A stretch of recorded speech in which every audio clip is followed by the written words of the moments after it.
Olá a todas e todos, é um prazer estar aqui nesse curso de formação do Confor, com esses tópicos que partem de questões bastante correntes, né, na formação do que a gente está construindo aqui como um ensino remoto ou o que a gente está chamando de uma educação não presencial. Depois posso falar um pouco mais sobre isso, mas antes gostaria de me apresentar.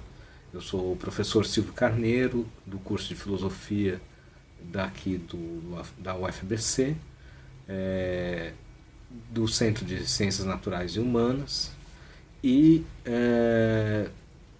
trabalho muito as questões do campo do desenvolvimento e aprendizagem, e por isso acredito que tem alguns temas para tratar aqui com vocês sobre essa perspectiva subjetiva dos processos de ensino-aprendizagem. Eu acho muito importante a gente avançar nessa questão sobre quem são os sujeitos implicados nesse processo de educação.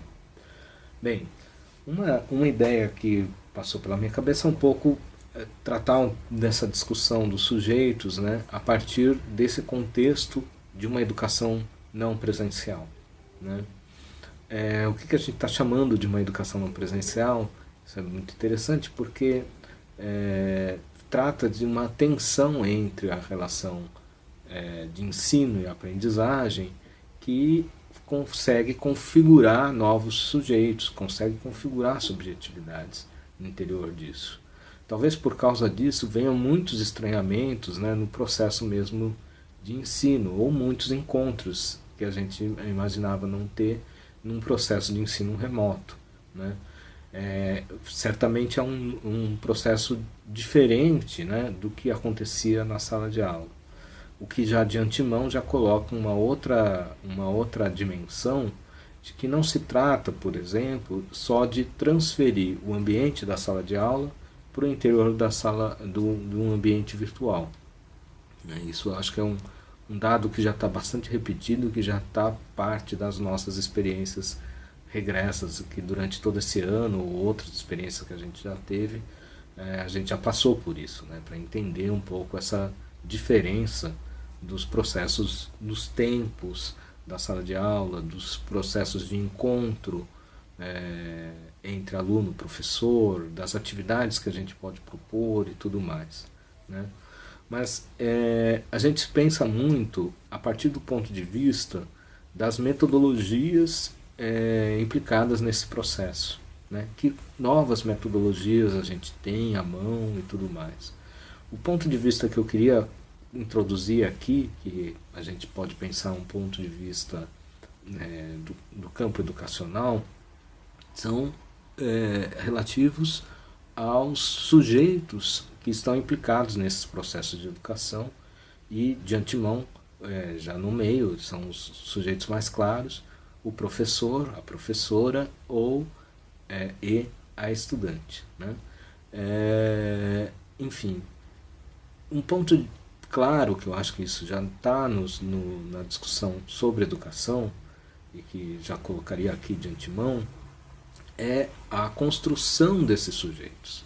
Eles não são dados, né? Um aluno, quando ele entra em sala de aula, ou quando ele entra numa universidade, né, ele não entra como estudante, né?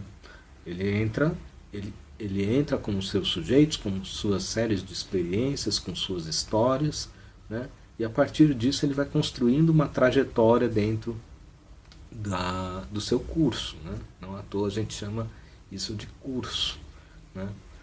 Ou mesmo de currículo, né? Que é uma maneira também da gente mostrar esse processo do sujeito em formação, né? Mas a gente poderia também dizer que o próprio professor, ele não entra no processo como professor, né, já de antemão. Esse professor também é em construção. Acredito que passou muito pela cabeça de vocês, sobretudo agora, né, que a gente é questionado em termos de uma boa questão, né, de o que fazer com os nossos alunos nessa situação de pandemia, que tipo de estratégias a gente vai adotar e tudo mais. Também uma reflexão é como que eu, enquanto professor, me mantenho nessa identidade de docente, né? Então, é importante a gente começar a pensar um pouco sobre essa dinâmica, né? Que passa um pouco, portanto, nessa construção. Eu sugeriria que a gente pudesse assistir uma série de filmes pelas quais essa relação entre professor-aluno, professor-estudante, se mostrasse, né? Um dos que eu mais gosto é o Mandadaio, do Akira Kurosawa, em que isso fica muito claro, né? Um professor aposentado que mantém suas relações com os alunos e tudo mais, né? Em que ele vai construindo sua visão sobre o que são os alunos, né? Mas os alunos também vão construindo a visão deles sobre o próprio professor. Posso deixar aqui na descrição o vídeo para que vocês possam ver e tudo mais, né? Eu gosto muito desse vídeo porque ele tem toda uma sensibilidade, né, de que esse professor ele também está no momento de aposentadoria, de sair da sala de aula, então ele está se refletindo muito, né, como um novo passo. Que passo novo ele vai dar na construção de sua própria identidade como professor.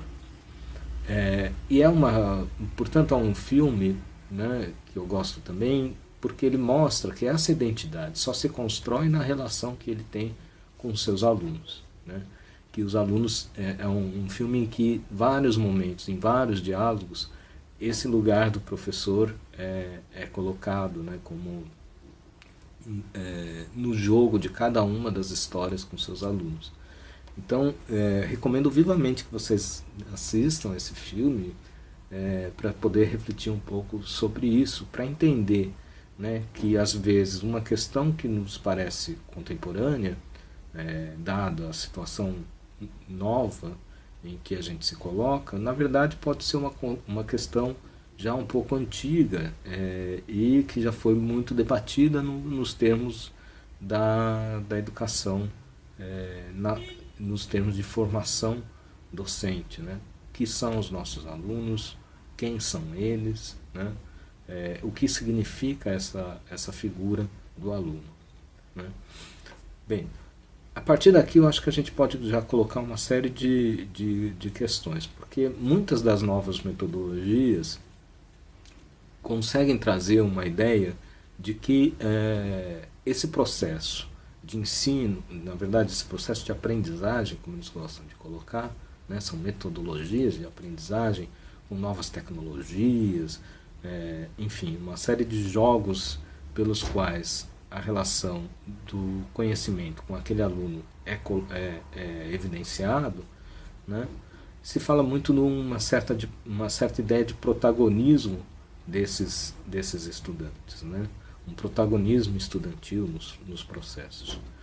O que, a meu ver, se a gente colocar nessa relação que eu coloquei sobre o filme do Mandadaio, do Kurosawa, eu diria que é um pouco problemática, né, ou bastante problemática, se a gente for pensar que há um problema de base na ideia de protagonismo estudantil, que é um problema de dissolução, de destituição dessa figura do estudante colocada no interior de uma relação, né? Uma relação com o professor, uma relação com os saberes.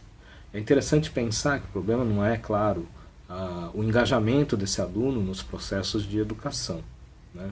O problema é a ideia de um protagonismo na educação. Será que isso de fato existe, né? Será que isso é produzido isso produz de fato um processo de educação, ou é um reflexo de uma ideia de aprendizagem, que é claro, faz parte do indivíduo, mas que não se dá numa relação, né? O que significa ser protagonista numa relação? Parece que é bastante contraditória essa ideia, se a gente colocar partir do ponto de que educação é um processo sim de relação. A questão que pode vir então daí é que tipo de relação é essa numa situação em que a gente é mediado por um dispositivo em que, por exemplo, eu não sei quem é que eu estou gravando esse vídeo agora, não sei direito quem é que está do outro lado, né? Confesso para vocês que é uma situação bastante estranha, inclusive, né? Para a gente poder imaginar, porque que tipo de discurso é esse que aparentemente se dá no vazio, né? E que ao mesmo tempo não se dá no vazio. Por isso a ideia de uma educação não presencial pode ser uma ideia interessante para a gente poder refletir na tensão que existe nesses processos, né? Que não são que não é uma relação dada, mas que é uma relação que se constrói em tensão, né? Ao mesmo tempo, os alunos, os estudantes, as estudantes estão e não estão ali. Isso provoca uma série de questões para o professor. Será que aquele aluno está assistindo a aula? Como que eu vou avaliar se esse aluno está ou não assistindo? Como é que eu vou mensurar o engajamento desse aluno nesses processos? Enfim, uma série de questões que podem ser devolvidas também para o professor, né? Como eu vi em outros casos de alunos que perguntaram: será que esse professor realmente está lendo o nosso trabalho? Né? Como que está sendo esse processo de avaliação? Porque afinal de contas esse novo modelo, né, esse modelo em que a gente está inserido agora, ele é um modelo de não presença, né? As coisas estão postas, elas são dispostas ali. Daqui a pouco eu vou marcar um pouco mais esse termo da disposição, mas ao mesmo tempo elas não estão. Então fica uma coisa meio estranha que a gente tem que avançar sobre isso, né? Bem, então é interessante a gente pensar, a meu ver, como que a gente pode desmontar esses desencontros, né? Essa não presença, ou significar essa não presença, né? Talvez seja uma maneira interessante também da gente poder colocar isso. Bem, uma ideia inicial é da onde que se dá esse encontro, né? Como que se dá essa relação. E aí eu chamaria a atenção para um contexto das tecnologias, né? Bastante discutido, que é a construção de dispositivos da educação, né? E como que esse meio digital ele é uma espécie de dispositivo. Por que eu estou insistindo nessa ideia de dispositivo numa discussão sobre educação, sobre subjetividades e tudo mais?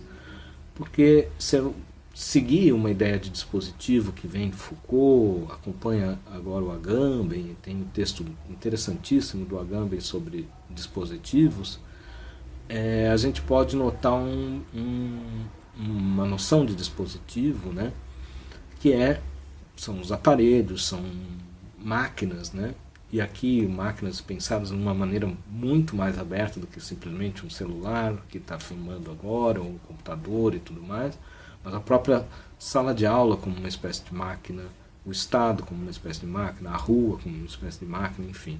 O lugar onde os sujeitos são produzidos nele, né? Então, essa mediação que a gente vive aqui, ou essa mediação não presencial que a gente vive aqui, portanto, tem um elemento de produção de sujeitos. Volto então a pensar um pouco sobre a nossa discussão inicial.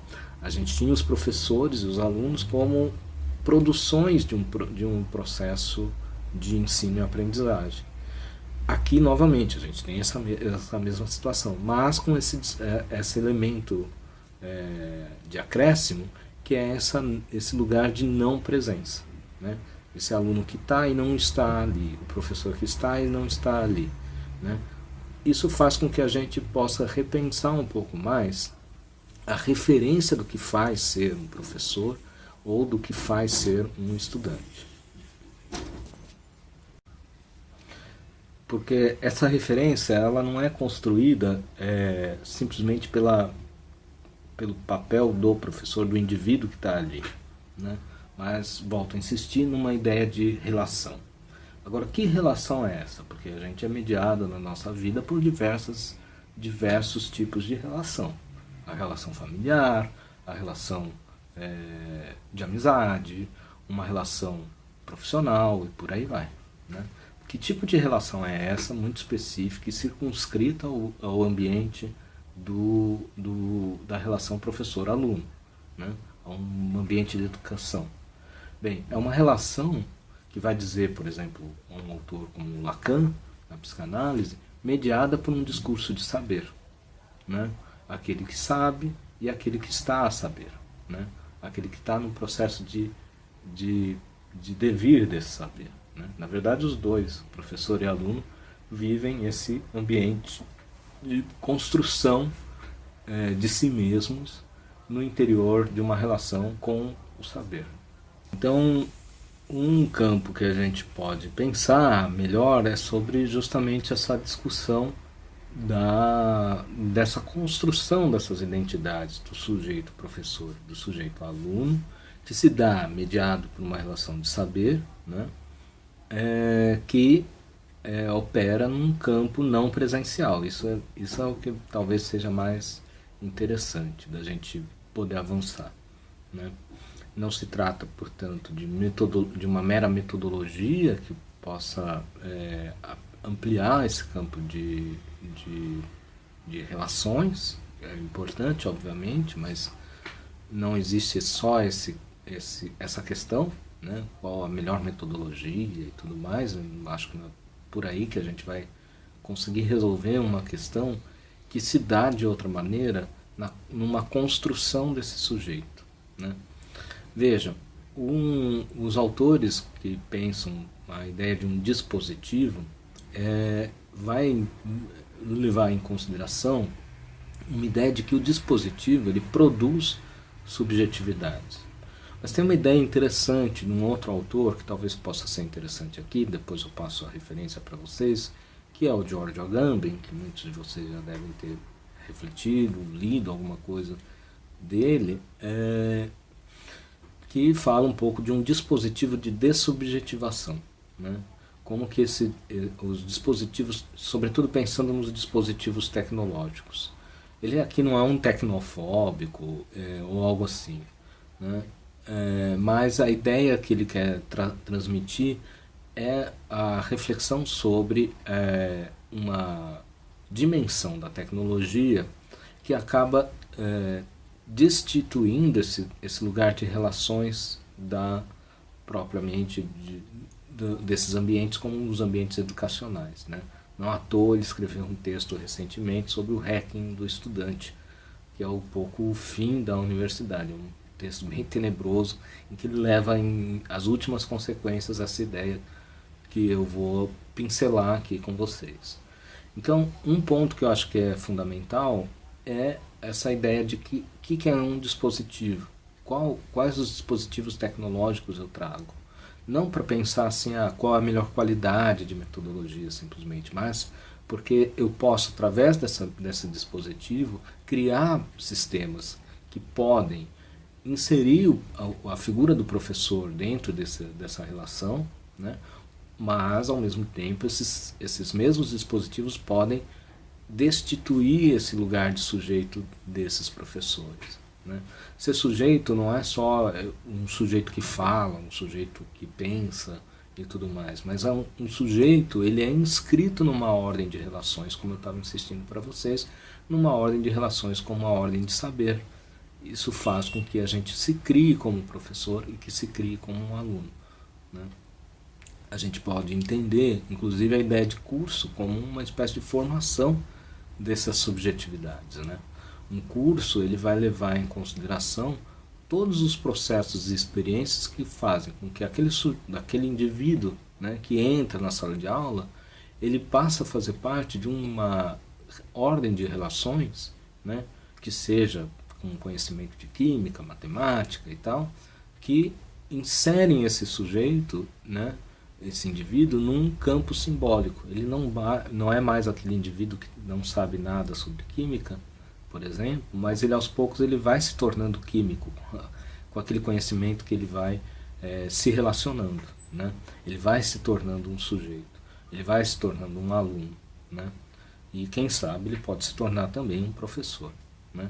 O próprio professor ele também vai se formando com aquilo, porque o professor ele tem um discurso de saber em que ele, como vai apontar muito de uma maneira interessante o professor Leandro de La Jonquière, ele vai construindo esse lugar de saber com o aluno, né? O professor por si mesmo não se constrói como professor, mas esse lugar desse professor ele também é em construção com o aluno.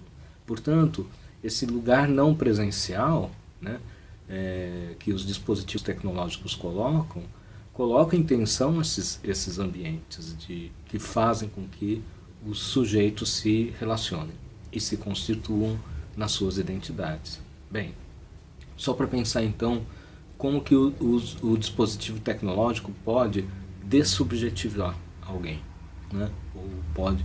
O Agamben está pensando muito nas máquinas, por exemplo, vou colocar aqui os exemplos mais perversos, né? Mas um campo de concentração, que é o grande modelo do Agamben, né? Em que o campo de concentração, os sujeitos eles são colocados ali, né? Mas aos poucos eles vão se tornando não sujeitos, eles vão se tornando sujeitos matáveis, eles vão se tornando algoritmos, eles vão se tornando números, né? E a gente tem inúmeros exemplos para pensar um pouco sobre isso, né? Como que as máquinas, e não necessariamente só as máquinas tecnológicas, mas elas potencializam muito disso, né? Porque elas podem dessubjetivar de uma maneira muito mais radical do que os processos mais cotidianos de relação. Bem, uma máquina ela pode muito bem dessubjetivar na medida em que ela coloca o outro como um outro qualquer, né? Ela coloca um outro como aquele que não tem experiência, como aquele que não tem história, um sujeito desterritorializado e, portanto, basta inseri-lo na colônia, digamos assim, né, de saberes que eu coloco, que o professor, né, coloca, ou mesmo o próprio professor se coloca nesse sentido, para que cada um viva da melhor maneira, né, naquela selva de saberes. Bem, o trabalho que a gente pode ter aqui a pensar é como a gente vai organizar essa ordem de relações de saberes, porque eu acho que é um pouco isso que é o problema de só pensar metodologicamente, né? Eu tenho um conteúdo que é verdadeiro, uma metodologia que é correta e um aluno que vai ser recipiente desse conhecimento. E isso não necessariamente é o processo de conhecimento, né? Em que o aluno acaba se engajando e se transformando num estudante, né? Aquele que pesquisa, aquele que se envolve com conhecimento, se constrói diante de uma relação de saber. Bem, é importante a gente notar, e aqui já vou pensando aqui nos finalmente, né? Como que essa relação toda se dá na ordem da tecnologia, de tal maneira que essa tecnologia possa construir espaços simbólicos em que esses sujeitos possam se encontrar, né? Espaços simbólicos que marcam uma maneira de atuar sobre ele, né? Bem, a sala de aula ela é um espaço muito rico para que isso possa produzir, né? E sem a sala de aula a gente perde um pouco o território, o nosso habitat natural, digamos assim, em que os nossos discursos poderiam fluir da maneira que a gente mais conhece. Bem, como construir num espaço virtual essas territorialidades? Acho que é uma questão que termino aqui para pensar com vocês, né? Que territorialidades não é só uma questão de a casa, né, o ambiente em que a gente se instala, né? Mas territorialidade também significa a maneira como a gente organiza nossas experiências num determinado espaço, num determinado tempo. Bem, pensando por fim que essas tecnologias elas estão implicadas num sistema de construção de imagens constantes, né? Em que a gente vive a gente vive numa produção de espetáculos de imagens, né? Qual é o risco que essa tecnologia no processo de ensino pode criar, né? Em que medida essa tecnologia não pode cair numa reprodução desses espetáculos, né? Espetáculo, qual é o problema dessa questão do espetáculo que eu queria colocar aqui para vocês, talvez de uma maneira meio torta, né? O problema do espetáculo está numa ideia de imagem que aparentemente cria um campo simbólico, mas que na verdade é uma reprodução daquilo que já é de um modo de vida, sem uma significação sobre aquilo, né? É uma reprodução sistemática de um modelo de imagem congelada, né? Que é o que faz a gente, de alguma maneira, né, pensar naturalizar um determinado tipo de aluno, falar de um aluno que é problema, de um aluno que é muito inteligente, de naturalizar modelos de professor e tudo mais, né? Como que a gente pode escapar dessa lógica do espetáculo que está muito implicado na ideia da tecnologia, né? Uma das maneiras é um grande amigo do próprio Agamben, né, que vai falar, que é que vai falar da sociedade do espetáculo, que é o Guy Debord, que ele vai falar de uma espécie de contradispositivos, né? Ou seja, ele quer criar contra-imagens, né? Ele quer fazer com que, muitas vezes é pensado o Debord, né, como um sujeito que é contrário às imagens e tudo mais. Mas se a gente for refletir, né, ele produziu filmes, então ele tem uma reflexão sobre imagens que é de outra ordem, porque ele reconhece o papel potencial das imagens na construção de um campo simbólico. Bem, eu fico pensando se as maneiras, as tecnologias que a gente tem à mão não podem tocar nesse sentido os alunos, né, de produzir campos simbólicos, de produzir ordens de saberes, de produzir experiências com esses alunos, né? Acredito que a partir disso, né, a gente consegue reverter um pouco a lógica espetacular, né, de um quadrimestre que se repete, de um semestre que se repete, ou seja, né, de um ritual muito claro e distinto, né, que a gente tem na cabeça, de reprodução de um tempo que que certamente é questionado a partir dessa nova condição, né? Um tempo, quando questionado, se transforma também numa nova ordem de símbolos, numa nova ordem de relações. Então, pensar em atividades contextualizadas passa a ser fundamental para a gente poder romper com essa lógica